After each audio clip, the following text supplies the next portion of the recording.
We spoke about non-Jewish produce. We spoke about the borders of Eretz Israel. We spoke about the differences between fruits and vegetables. Vegetables having to do with the year in which they are harvested. Fruits having to do with the year in which they grow. We explained last time the basic laws regarding fall obligation of Shmitta and which doesn't. Tonight, we're going to turn to the question of what to do or what not to do with produce of the land which does have the sanctity of the Shmitta year. So if we're talking about vegetables which were harvested during the Shmitta, or if we are talking about fruits which grew during the Shmitta year, regardless of when they were harvested, and therefore do have the Kedusha, the sanctity of Shmitta, here are the rules and regulations regarding produce of the land which has Kedushas Shvius, which has the sanctity of the seventh year, and we must treat in very specific ways. Here are the rules. Number one, it says in the verse in the Torah, V'haita Shabbat haaretz lachem lo'ochla.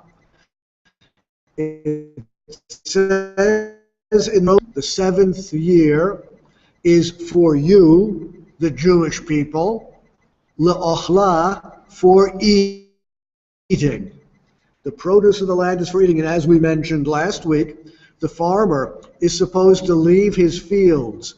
The farmer is required to leave his fields open so that people can just come in, pluck the fruits themselves, take them home, and eat them. And similarly, if you have a small garden in the city and you are growing an apple tree, of course that must be made available to anyone who wants to come in, harvest some of the fruit, and eat it himself. Le'ochla, the produce of the seventh year, must be for eating, and the rabbis in the Talmudic period come very quickly to the conclusion, le'ochla, the produce is for eating, v'lo lischora, and not for marketing. Question?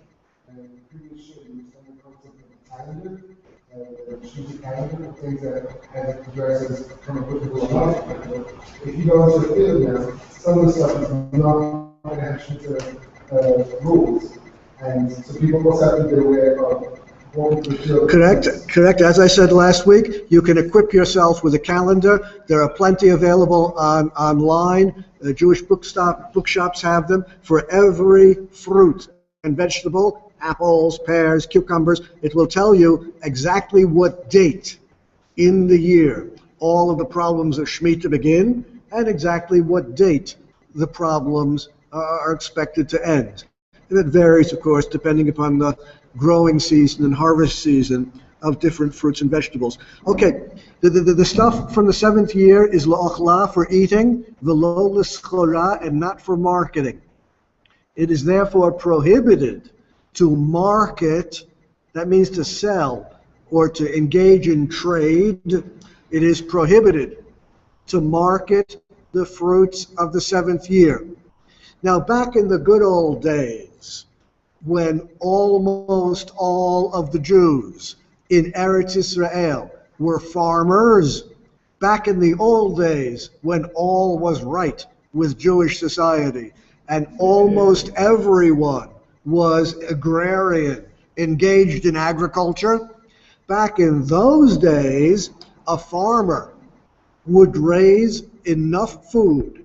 A farmer would produce enough food for himself and for his family, and a little bit more to sell and to trade in the city. But nowadays, when farms are commercial, even green, ecological, local, sustainable farms are commercial endeavors. Nowadays, the farmer is producing far more food than he needs for himself and his family. The vast majority of food which is being produced on farms today is for sale, for marketing purposes. So back in the old days, when the Torah said that the food being produced on the farms is for eating and not for marketing, that was not a very burdensome matter back in those days, because there wasn't a whole lot of marketing of food at all. Nowadays, of course, it imposes a vast burden, a very great burden on the farmers.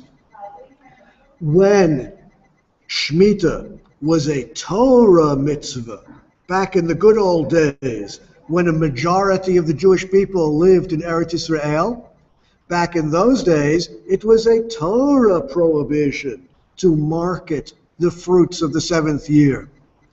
Nowadays, when the majority of the Jewish population lives outside of Eretz Israel, the mitzvah of Shmitta is, according to the majority of poskim, d'Rabbanan, of rabbinic origin, and therefore the prohibition of selling the produce is also only a rabbinic prohibition, not a Torah prohibition today. As you know, the Jewish population in Eretz Israel is rising.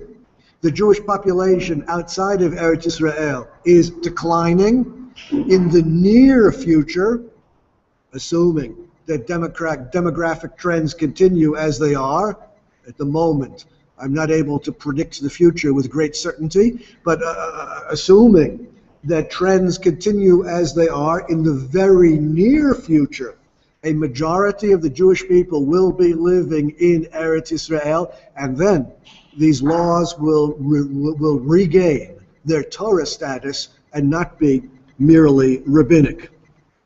Okay, now we know that you're not allowed to engage in marketing of the fruits and vegetables and grains from the Shemitah year. The first question which has to be asked is, exactly upon whom does this prohibition fall? Who exactly is prohibited? Is it the seller who is prohibited from selling the fruits and vegetables?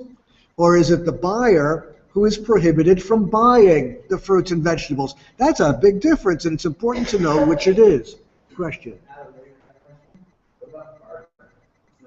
Yeah, we'll come to barter basically falls under the category of sale. When I speak about marketing, I speak about anything which is intended for profit. And since bartering is usually to the benefit, should be to the benefit of both parties involved in concept, it's the same as a sale. Okay,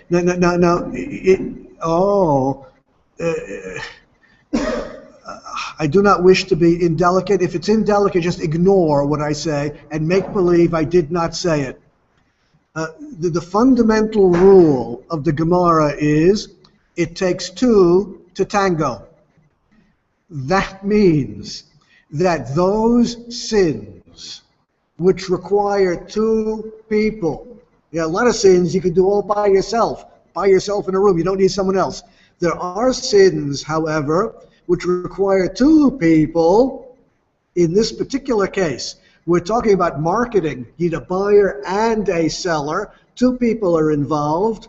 The rule in general is, if one side is prohibited, then the other side is guilty of enabling the partner to sin, and therefore both sides are guilty of something.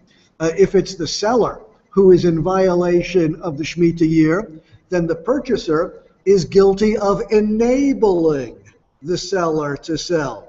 The technical name for this prohibition is lifnei iver, lo titen michshol, not allowed to put a stumbling block before the blind. That means you're not allowed to enable someone to violate the Torah.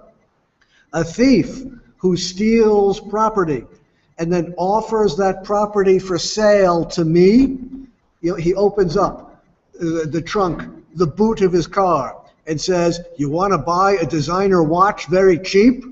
Well, if I buy the stolen property from the thief is guilty of the Torah violation of thievery.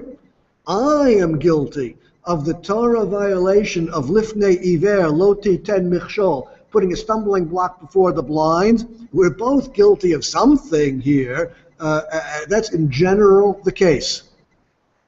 Here, however, in the case of fruits and vegetables from the Shmitta year, there's a little bit of an exception. The reason there's a little bit of an exception here is as follows.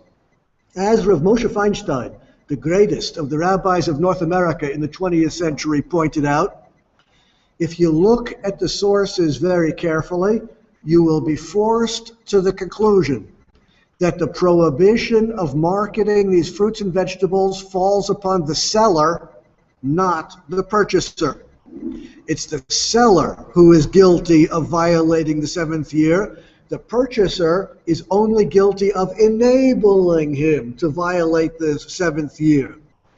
Now this leads to the following terribly important principle. The following principle is so important, it has vast application not only in this precise area of Shmitta.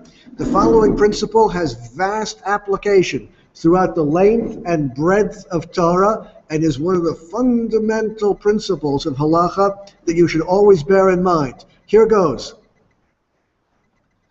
Wherever there is a machloket, wherever there is a disagreement among the great poskim, I'm allowed to follow whichever of the great authorities I wish to follow.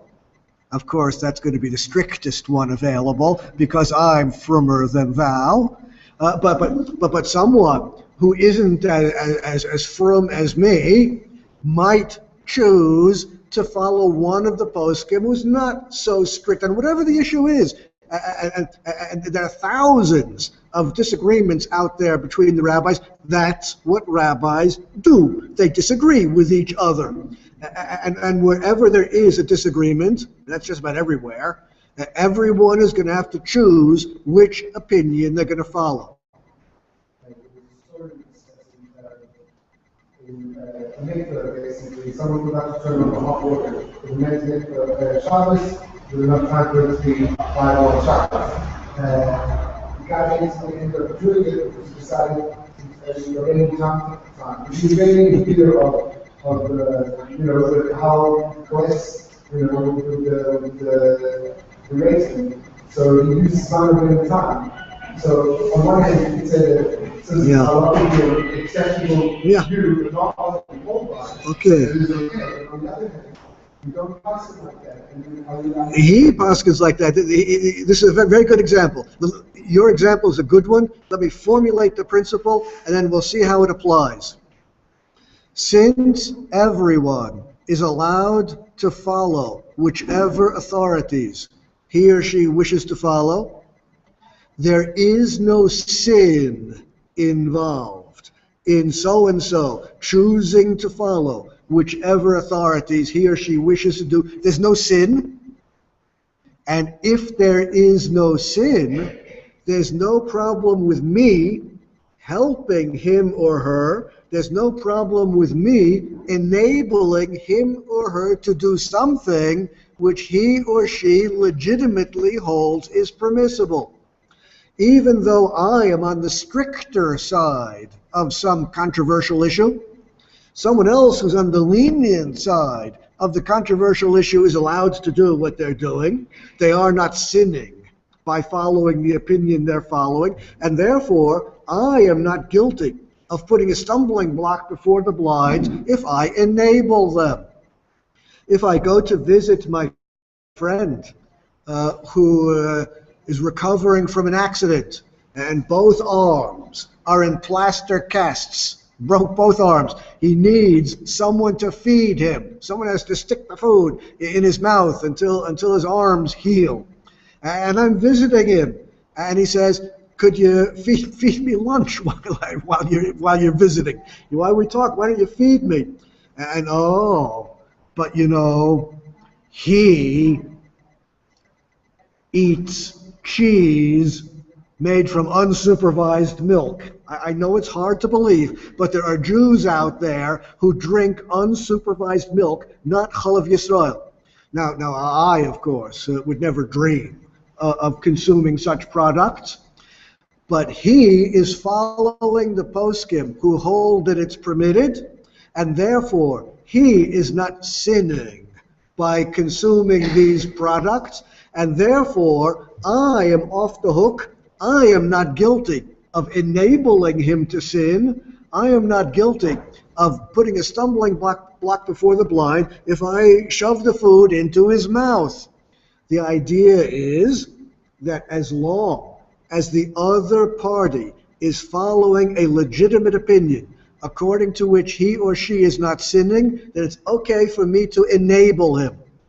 Well, if there's some controversy over which fruits and vegetables have the laws of Shmitta applying to them, and last week we saw plenty of controversies, produce from non-Jewish farms, produce from certain places in Eretz Israel. We saw plenty of controversies last week about which produce has the laws of Shmitta applying and which doesn't. If the greengrocer, if the seller is following a lenient opinion, well, he or she is not guilty of any sin by following that opinion, and therefore I can freely buy that produce even if I hold that the produce has Kedusha Shvius, has the sanctity of the seventh year, and I would not sell it, but that's okay. He's allowed to follow the poskim who permit him to sell it, and therefore I am allowed to buy it, and no one is guilty of any sin here. He is free to follow the lenient opinion regarding the seventh year, and I am not guilty of enabling him. Now, there's one other important issue to bear in mind here, and that is tefisat damim, means as follows. The fruits and vegetables of the seventh year have sanctity, have kedusha. They should not be sold. We understand that. What happens if someone does sell them? You're not supposed to do it. Well, you're not supposed to cross the street against a red light either. But what happens if you do? If you cross the street against the red light, you are on the other side. And if you sell the holy fruits or vegetables of the seventh year, which you're not supposed to do, they are sold and they do belong to the customer. The problem is the money that was paid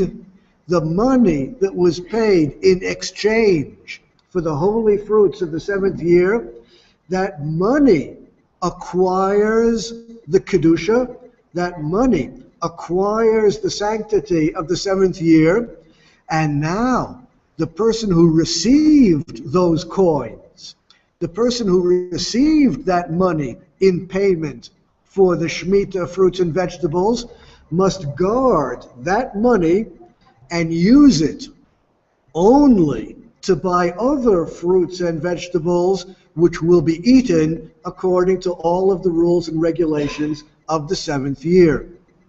It follows, therefore, that if anything goes horribly wrong with the system, and things do occasionally go horribly wrong, if things go horribly wrong and the holy fruits of the seventh year are being sold in the market, which is not supposed to happen, but it does, and I buy those fruits, the money that I pay, which is going into the pocket of the merchant, the money which I pay going into the pocket of the greengrocer has the Kedusha, has the sanctity of the seventh year.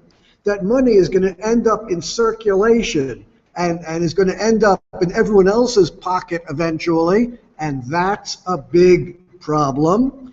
And therefore, Rambam, and following Rambam, all the great poskim agree, in the few situations where it is permitted to buy the holy fruits of the seventh year, for example, I hold that they're holy. The seller holds they're not holy at all. In the few situations, in the unusual situations where it is permitted to buy the holy fruits of the seventh year, you're only allowed to buy them from a Torah observant person that you're confident will guard those coins and use them in the correct way, namely only to buy other fruits and vegetables which will be eaten according to all the rules and the regulations which we've just started to talk about. And we'll talk about a lot more of these rules and regulations in the course of the evening. Now, of course, the simplest way to avoid this problem is not to pay. And therefore, well, that's always a good solution to, not paying solves much of my own financial problems. Yeah, yes, exactly. We come to this in a moment. Now, if you don't pay, for example, you just give a piece of plastic, a Visa card, or the local yarkan, the local greengrocer, does not require payment at the moment. He just writes down the amount you have to pay, and at the end of the month, you'll eventually come to pay, or with a credit card, you'll eventually come to pay. If by the time you come to pay a month later, if when you actually come to pay, those fruits and vegetables no longer exist because they've been eaten, so they no longer exist, there no longer are holy fruits of the seventh year in existence because they've been eaten by the time you pay, and then the money does not acquire Kedusha. And therefore, in the unusual situations where it is permitted to buy the fruits of the seventh year, buying on credit, so you don't actually pay until after the fruits have been eaten, that's a solution to the problem. The other solution to the problem suggested by the Gemara is the technical word for credit in Talmudic Hebrew is hakafa. Right? The Gemara talks about buying be-hakafa, on credit. That's and you'll see some signs in Torah observant shops during the Shmitta year saying mechira be-hakafa. Modern Hebrew uses the word ashray for credit, but the old Talmudic word is hakafa, and you'll still see that word for credit used in Torah observant shops during the Shmitta year. That's one solution. The other solution, the other way not to pay, is to follow the other piece of advice by the Gemara. You want to buy an esrog from the Shmitta year. Well, you can't because you don't want to pay for it. Even if we're in a situation where the sale is permitted, you still don't want to pay for it, and therefore you tell the merchant, sell me simultaneously. Sell me an esrog and a lulav. Lulav is not a fruit or vegetable. Lulav does not have the rules of the seventh year applying to it. Sell me a lulav together with the esrog. I'll pay you a lot for the lulav, and you give me the esrog for free. If you can buy more than one item simultaneously, you can buy a Shmitta item and a non-Shmitta item simultaneously, make a deal, a fiction. Make a deal, a kind of fiction with the merchant that you're paying a lot for the non-Shmitta items, and that will satisfy the merchant because he's going to be getting the money he wants, but you're not actually paying for the Shmitta item. Those are the two methods suggested by the Gemara to avoid paying. Either credit or buy simultaneously non-Shvi'it, non-seventh year produce, and pay for everything together. Is debit the same category as credit, or is it not? A debit card, no. A debit card will be debited from your account within a day or so, and therefore almost surely the fruits are still going to exist. No good. No good. Okay? Next. Yes, these ideas are in the Gemara so far. Next. Since marketing the fruits is prohibited, In those unusual cases where marketing is permitted, all of the poskim agree that the method of marketing must be different from all other ordinary sales. Specifically, this means as follows. Produce of the 7th year, fruits and vegetables, are not allowed to be sold b'mishkal u'v'minyan, by weight or by number. Some things are sold by weight, a certain price per kilo. Other things are sold by number. Each item it has a certain price associated with it, right? Every head of lettuce is a certain price. It doesn't matter exactly what the weight is. They're sold, you buy them by the number of heads of lettuce. Other items like cucumbers are sold by weight. You're not allowed to sell by weight or by number during the 7th year. If the fruits or vegetables have kedusha, the merchant has to estimate the weight. You hold it in your hand, you say, oh, that's around 2 kilos. Around 2 kilos, a little bit more, a little bit less, but it's not actually weighed, and therefore the price is only going to be approximate. Similarly, things sold by number should not be bundled up in specific quantities. Things sold by number are not sold by exactly a dozen asparagus in a bundle. If they're normally bundled together in specific numbers, you're not allowed to count and sell them exactly in those numbers, only approximately during the Shmitta year. You're beginning to understand that the burdens involved in marketing Shmitta products are overwhelming. You're beginning to understand that it's simply not practical to market Shmitta things. Back in those days, when there was vanishingly little marketing of fruits or vegetables at all, most people were just growing what they needed for themselves and their family, and a little bit of surplus got sold. Well, these burdensome halachas were not so burdensome back in those days because there wasn't a whole lot of marketing going on anyway.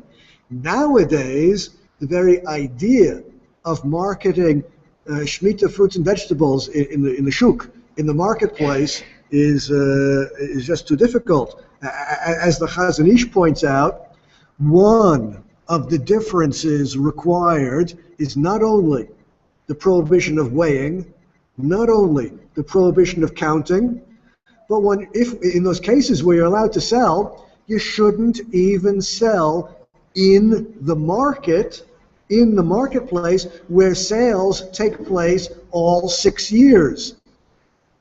In my neighborhood, which is wall-to-wall Haredim, in my neighborhood, when Shmitta fruits and vegetables occasionally become available for sale, they are, of course, not sold through the normal grocery store, through the normal makolet, or the local yarkan.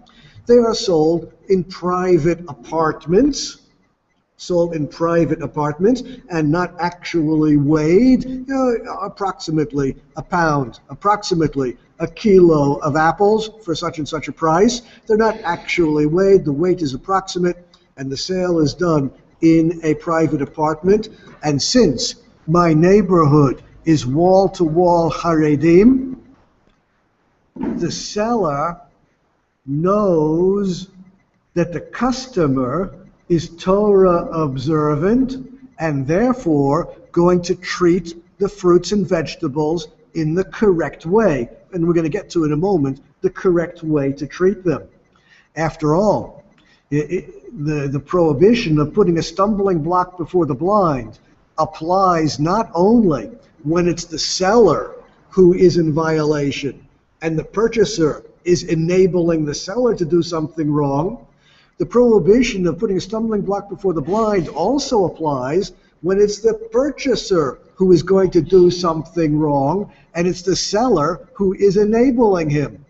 As the Mishnah points out, you cannot sell a plow to a Jew during the 7th year if he's going to use it to plow his field.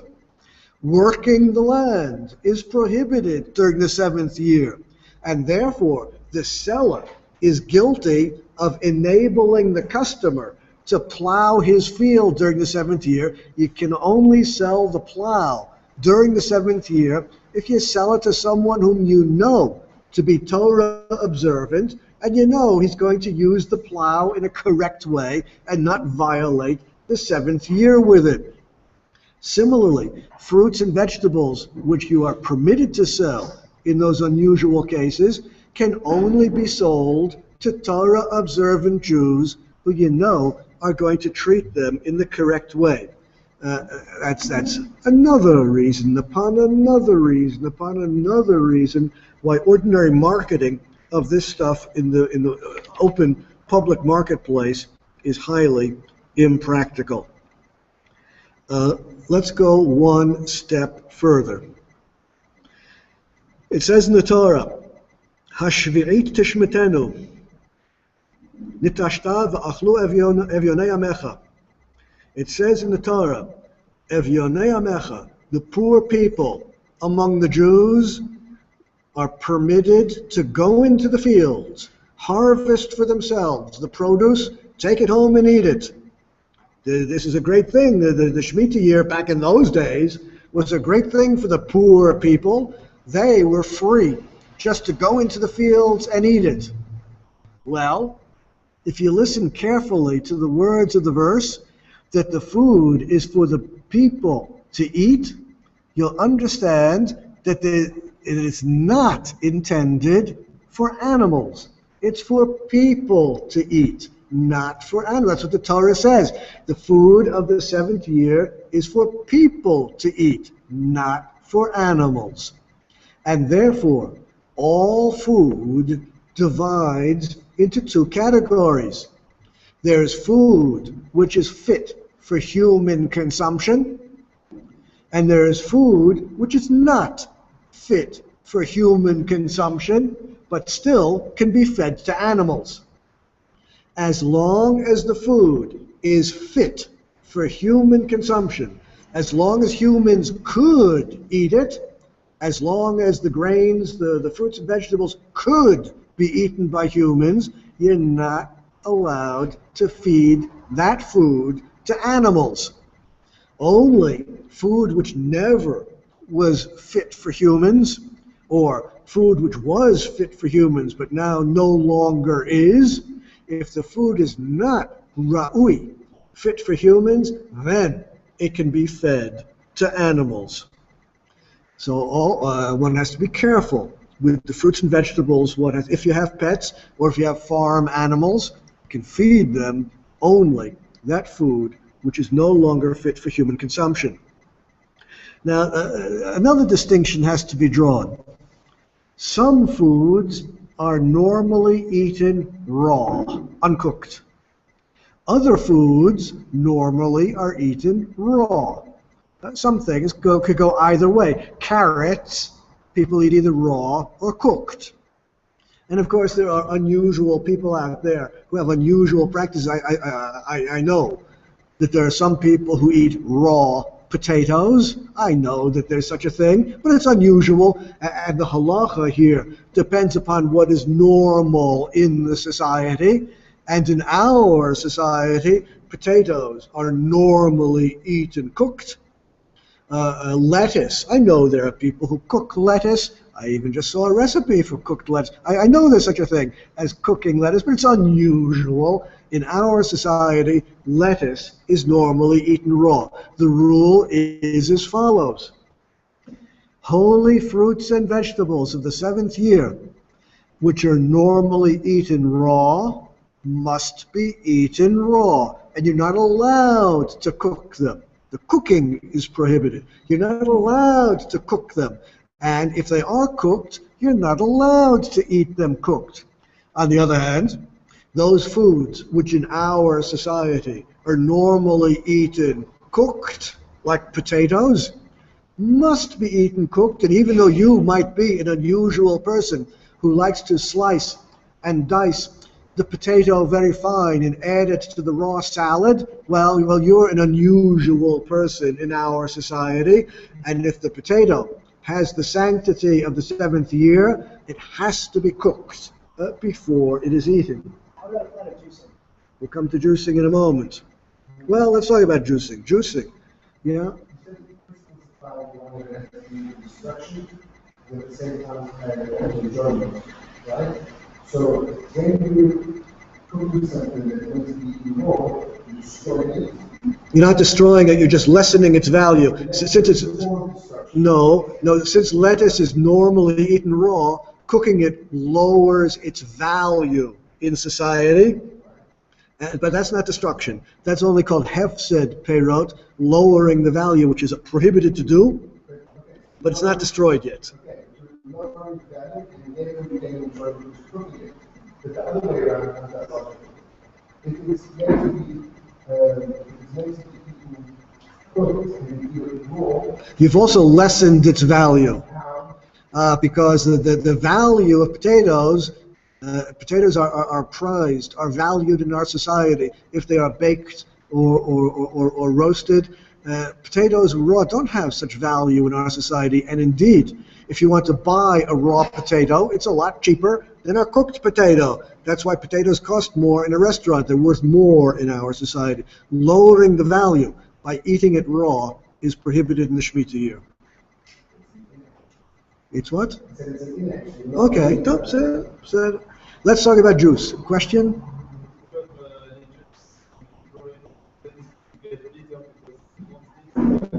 Yeah, we'll come to this. We'll come to this. Juice. Question?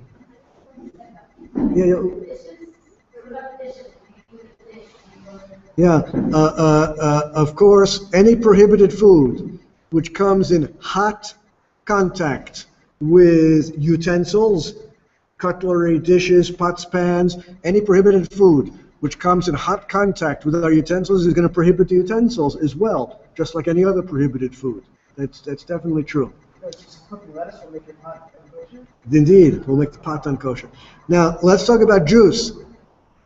There are two examples of juice in the Torah. The first example of juice in the Torah is grape juice. Right? Grapes are pressed for their juice, which is made into wine. The Torah is full of it. The Torah talks about grape juice. It talks about wine a lot. The other juice, which the Torah talks about a lot, is what we call olive oil. In concept, olive oil is the same as grape juice. You take the fruit, you squeeze it, you get a liquid. One is called olive oil, the other is called grape juice, but in concept they are the same.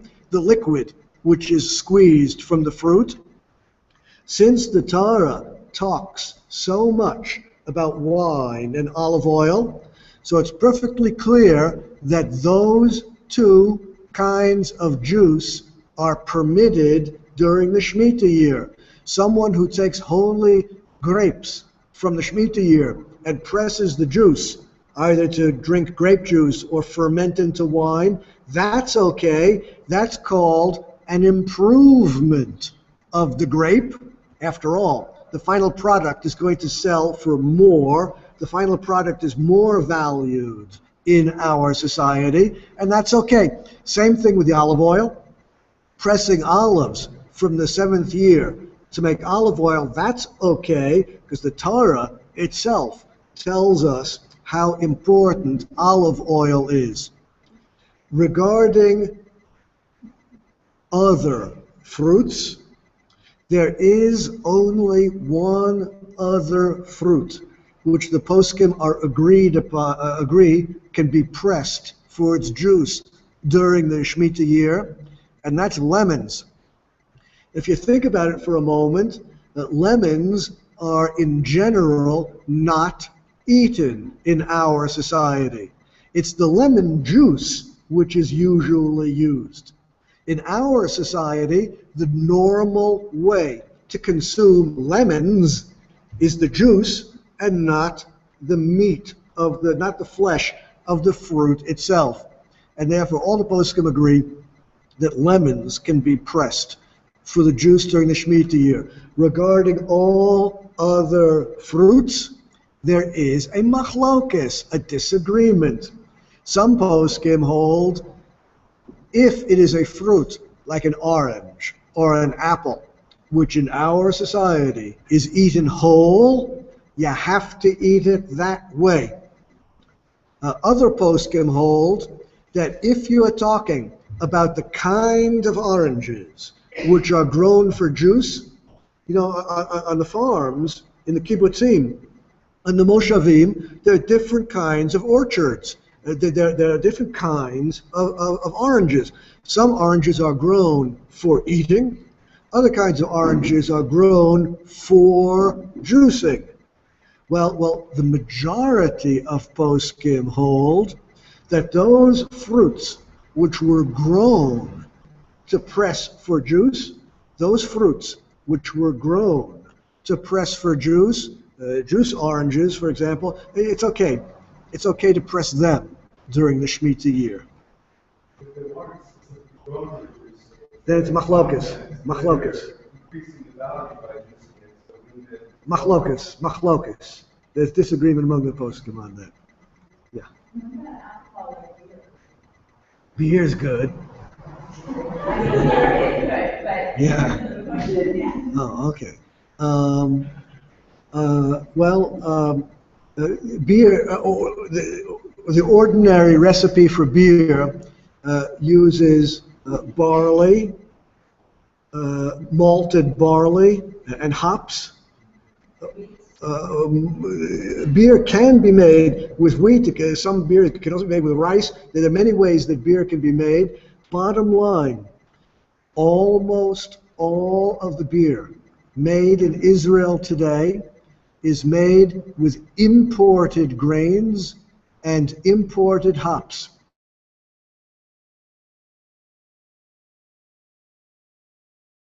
And therefore, no problem. Someone who brews their own non-commercial beer, which could be using local products, that's okay. It's okay to brew beer out of Shmitta grains. It's not very practical because there's not a lot of such grains growing in Israel, but from the halachic point of view, it's fine. It's fine. Because that's the normal way of consuming barley. The beer would then have kedusha shvius if it's made from Israeli barley. In point of fact, there's none such available on the market, but if it would be made, it would have kedusha shvius. Yes, there is. No, less Shmitta there wasn't. Maybe this Shmitta there will be. Yeah. Yeah, sure. Cabbage, which is eaten both raw and pickled. Pickling it is fine. And of course, once it's pickled, it has a long shelf life, which means that if you buy pickled products, the most typical example probably being olives, right? Olives have a very long shelf life, and therefore the Shmitta problems with olives, which are basically pickled, olives have very long shelf life, and those problems are going to continue for years beyond the Shmitta year because of the long shelf life of those olives. They'll be sold for 2-3 years later. Next week we'll talk about Heter Mechir. Next week. Okay. Yes. If you live in a neighborhood where juicing yards are normal, Well, you just live in a non-normal neighborhood. What is normal and not normal in society is clearly defined by what's done in my neighborhood, not yours. I mean, let's be reasonable about this, okay? Well, of course, there's going to be divergence of opinion. If you ask the Rav of my neighborhood and you ask the Rav of your neighborhood about what is normally eaten raw, what is normally eaten cooked, what is normally juiced, of course there's going to be disagreements about this because of course there are different practices out there, and of course rabbis are going to disagree on exactly these issues.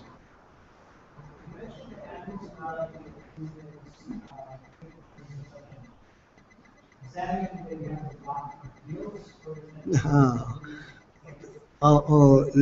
The question you ask, is the perfect question. I mean, it's the question you ask has resulted in many liters of ink which have been written. Many pens have been broken over exactly this question. Do you have to keep animals out of your field? Do you have to keep animals out of your field? Here goes. And the answer to this question has very important ramifications in our households, even if you have no animals. So first we'll address the question directly, and then we'll see the impact of this issue on our households, even if you have no animals. The idea is as follows. We know that the holy fruits of the seventh year are la'ochla, are for eating, lo lahefsed, and not to be destroyed. You're not allowed to damage, you're not allowed to lower the value of the holy fruits of the seventh year. Normally eaten raw, you're not allowed to cook. Normally eaten cooked, you're not allowed to raw. Normally for humans, you're not allowed to feed to animals. We know you're not allowed to damage, injure, lower the value of the fruits and vegetables or grains of the seventh year. Nonetheless, all the poskim agree that there's no requirement to muzzle an animal. There's no requirement to prevent an animal from eating human food. We are not allowed to feed the animal, but if the animal takes itself, that's okay. The difference in concept is as follows. Feeding the animal is called hefsed biyadayim, using your hands to lower the value of the food, taking your hands and feeding the animal. If the animal takes the food itself, that's called gram hefsed, indirectly causing the lowering of value. Gram hefsed, indirectly causing the lowering of value, that's okay. What you're not allowed to do is, with your hands, actively lower the value. Now, even if you have no animals in your household, still, these ideas are of vast application. Let me give you a few examples, and you'll see how it works. Many Jewish households, even if they have no pets, have these little creatures in the household. They're sort of like us, but smaller. They call them children. If you visit Jewish families, you'll see they have a lot of these little creatures running around. I know that in my house there used to be a lot of them. Don't know what happened with them, but I used to have a lot of these little guys running around in my house. Now these little creatures, I know all about it because I went through the period of my life when they were actually living in my house. These little creatures are incapable of eating without destroying a large amount of food. You have to be happy if 20% ends up in the stomach. That's already a victory. If you got 20% of the food into the stomach, the rest of it ends up completely ruined and destroyed. That's what these little creatures do. They're little food-destroying creatures. That's what they do. Now the question arises: is one allowed to feed one of these children? Are you allowed to feed a child the holy fruits of the seventh year? The answer is yes, of course you are, because the destruction which is going to result, inevitably result. I know full well, I know absolutely, beyond a doubt, a lot of this food is going to be wasted, a lot of this food is going to be destroyed, no doubt about it. But I'm not going to destroy the food with my hands. All I'm doing is feeding the child. That's my indirect causation of the destruction of the food, and that's okay. It's okay to feed a child Kedusha Shvius, holy fruits of the seventh year in the normal way, and what gets ruined gets ruined. And some people who drink wine, which is like particularly making sure not to drop stones. Yeah, sure, sure. Of course, one should. Of course, if you have wine, Kedusha Shvius, and you're using it for Havdalah, you should not overfill the cup so as to waste a few drops of the wine. If you have Kedusha Shvius wine of the seventh year in Leil HaSeder, you should not spill out a few drops. You should drink all of it.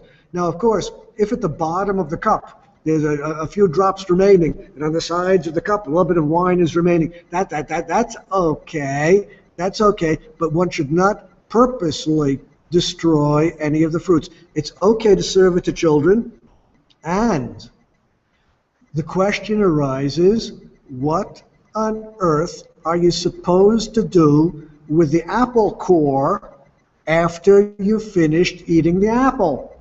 You eat the apple, and no matter how good you are at it, there's still going to be some flesh of the apple left on the apple core. There's no way to get it all, to eat it all. There's going to be some left.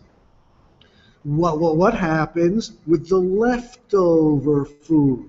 What happens with the food left over on the plate after a meal has been served all year long? You might toss it into the compost heap, or if you're less ecologically inclined, you might toss it into the rubbish. What about during the Shmitta year? If there is some food left over on the plate, you're not allowed to toss it into the compost, because by putting it into the compost, you're destroying it. You're making it not edible anymore. Anything that you throw into the compost heap is no longer edible. You're ruining the food, making it no longer fit for human consumption. By putting it into the compost, you're not allowed to do that during the Shmitta year, or throwing it into the rubbish so it gets thrown out. Similarly, that's actively destroying the food with your hands. You're not allowed to do it. The only solution to this problem is to take these little bits of leftover food, put them aside until the food rots and is no longer fit for consumption. When the food rots and can no longer be eaten, now you can throw it into the compost heap. Now you can throw it into the rubbish. You're no longer guilty of destroying, lowering the value of food because it's rotten and has no value anyway as food. This is indirect hefsed. This is an indirect lowering of the value. All I did was put it aside, and then it rotted by itself. I, with my hands, did not cause the lowering of the value. It happened by itself, and then I can throw it out. So technically, we have a compost that in our kitchen is molded, and then we bring it to the neighborhood. Is it considered a compost, like status in our little, or that's setting it aside, and then rock, and then we bring it to the dump? Yeah, well, surely. Once it's in operation, once it's got going, anything which gets tossed in there, a piece of banana, a piece of apple, a lettuce leaf, anything gets tossed in there, because everything else is already composted. Just throwing something in there ruins it. The example of the Gemara would be, back in those days, they did not have indoor plumbing. Back in those days, the Beit HaKisei is what we would call an outhouse, just a hole in the ground where the feces were collected. Anyone who would throw food into the hole in the outhouse, just by putting it in that location, is ruining it. No one would eat it anymore. and therefore that's called hefsed biyadayim, using your hands to destroy the food if you put it there. The same could be said about any compost heap. No good.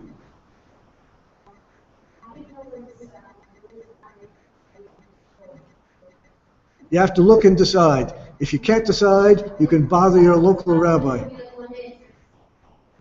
Yeah, if it's not obvious to you whether or not the food is rotten yet, you can bother your local rabbi and ask for his opinion. But it should be clear. This is something you should be able to figure out yourself. Yeah. Talking about food scraps, like you get a banana, they have to be able to still trace much of banana inside the peel, and that is. The peel itself is edible, unlike a banana peel. Right? So the apple peel itself must be put aside until it rots. So you might have, what's the practical way of composting? Yeah, you can't. You see, if I have kedusha shvius, and some of it is the apple cores and so forth are left over, the top of the carrot and the bottom of the carrot, which I sliced off, is left over. So I put it in a plastic bag, set it aside until it rots. Now, while that is going on, the next day I peel another carrot and I cut off the top and the bottom. Now I have more stuff. The second day I can't add it to what's already rotting from the first day, because that would be hefsed biyadayim.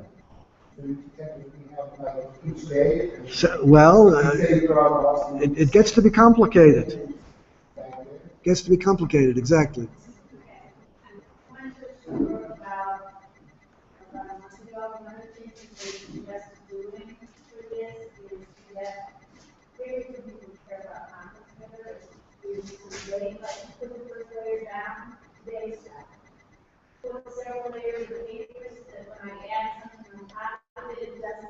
Fine. What's underneath it, so therefore the stuff that's underneath it doesn't move on, there's no hefsed biyadayim. Very good. And I'm putting it that way, and Very good, very good. If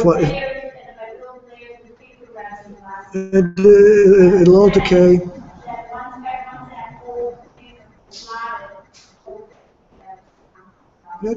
That should work.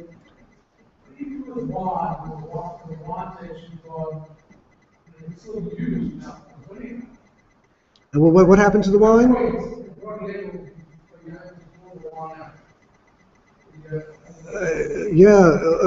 Wine.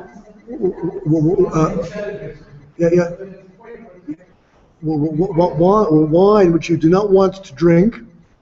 Well, you could bring to me, I'd drink it. But if for some reason you don't want to drink the wine, you can leave it aside in an open container so that yeast and bacteria and so forth fall into it. It will spoil, it will rot fairly quickly, and then it can be tossed down the drain. Okay? Yes. I have a question. For these two levers that are based on normative behavior, right? Like a potato, you have to Cook. So normative behavior is not to eat a banana peel. That's normative. That's banana peels, but not apple peels. No, I'm talking about Banana peels. So why then would you go and say that needs to be No, but banana peel has no kedusha shvius. Banana peels. It's only the edible stuff. Right. Okay. And another clarification, I'm sorry, I wasn't inside the meeting for sure. Anything that's produce but is not eating produce, right? So that we don't have to worry about? If the destruction of the item is simultaneous with the enjoyment, then it has the sanctity of the seventh year, even though you do not eat it. The example we had last week was a lulav, which is used as a broom. Well, as you use the lulav as a broom, you're slowly destroying it. At the same time, you're using it. That has kedusha shvius. But like fat, right? What's it called? No kedusha shvius there. Because you're not, the destruction is going to happen after Sukkot, when you already enjoyed it. Yes, but it's still quite usable, and that's not beer. That's not noticeable. It's fine, no problem at all. like void? That's what we're talking about? Like you're. Hefsed mean, bizu is not the precise term, it's the lowering of value, which is prohibited.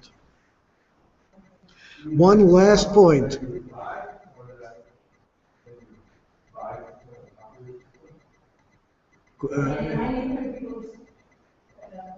Right, so how, but that's something that would be sold for eating, so why would that be under the law?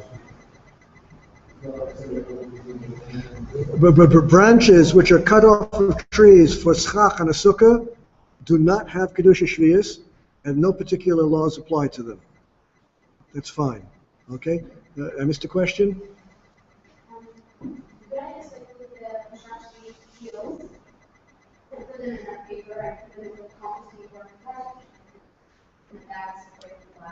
Yes, you can. If, as suggested, if you put a few sheets of paper on top of the compost and your fresh kedusha shvius on top of that, so that's not hefsed biyadayim, you're not actively using your hands to destroy it. It will eventually all compost itself, and that's gram hefsed indirect, no problem, no problem.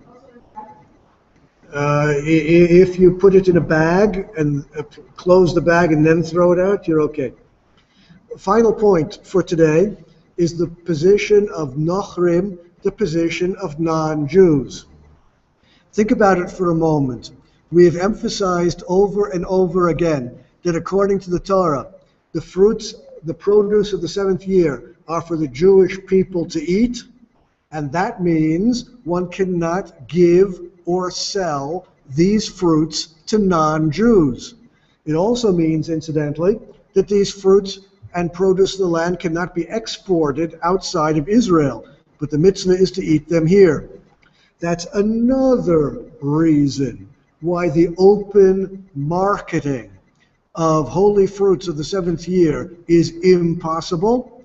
If one would sell the fruits in an open way, some of the customers, of course, are going to be non-Jewish, even in Yerushalayim. There are plenty of non-Jews, and it's simply prohibited to give or sell the fruits of the seventh year to a non-Jew. It's a mitzvah for us to eat them. Now, of course, if one has a non-Jewish employee, and part of the deal is I'm not only paying the salary of my non-Jewish employee, part of the deal is that meals are included. I have a caregiver for an elderly parent, and part of the deal is that the non-Jewish caretaker not only gets paid a salary, part of the deal is that the non-Jewish worker eats together with the family, whatever the family is eating. If that's part of the deal, then from the halachic point of view, that non-Jew becomes a member of the family, and if the family is eating kedusha shvius, it's okay for that employee to eat together with the family. Unlike a non-Jewish guest in the home or a non-Jewish customer in the store, where it is prohibited to give the holy fruits of the seventh year to them. Okay, these are the principal halachas governing how we treat the fruits of the seventh year.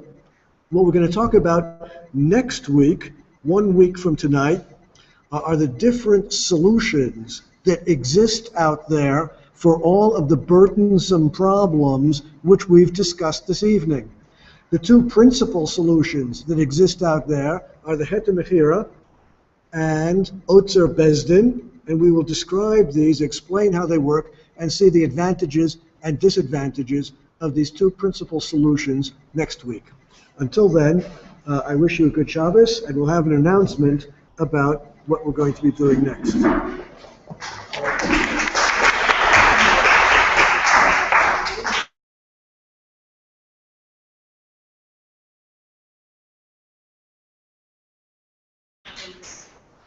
And last week's attendance, it looks like we're going to be here next week as well. And please bring your friends and let's fill the hall completely. Before you go, just David Mason has an announcement. And also, if anybody wants to be on our mailing list, please sign in. If you want to get our schedule, etc., we have a website, shlomoyeshiva.org, and please come and join us for classes. Kultiv. So the announcement is the same as the one last week for whoever was here, but there's a Nachlo community Shmitta co-op, which is, we learned more tonight about the different challenges of buying Shmitta food, going to the shuk, where they weigh it, where they might sell it by number, which is a normal place where people buy it. So we're going to be buying directly from the distributor, who's directly from Otzer Haaretz, which is working to figure out some of the least problematic halakhic issues around Shmitta. We're not going to be selling it by weight or by number. And there's a lot of interest last week, so this week I have a sign-up sheet. It is not signing up, it is not a commitment, it is just, hey, I want to learn more information, put down your email, and we will let you know about it as we move forward. Thank you. Go back. See you next week.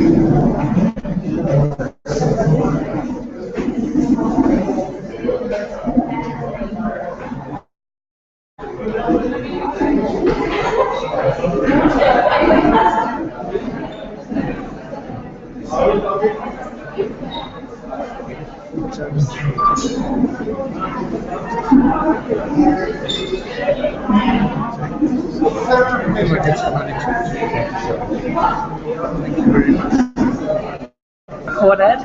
This, yes. And where can they access? Go to YouTube. Yeshivat Simchat Shlomo. Okay. Because next week I'll be away, but wouldn't want to miss the class. Thanks so much.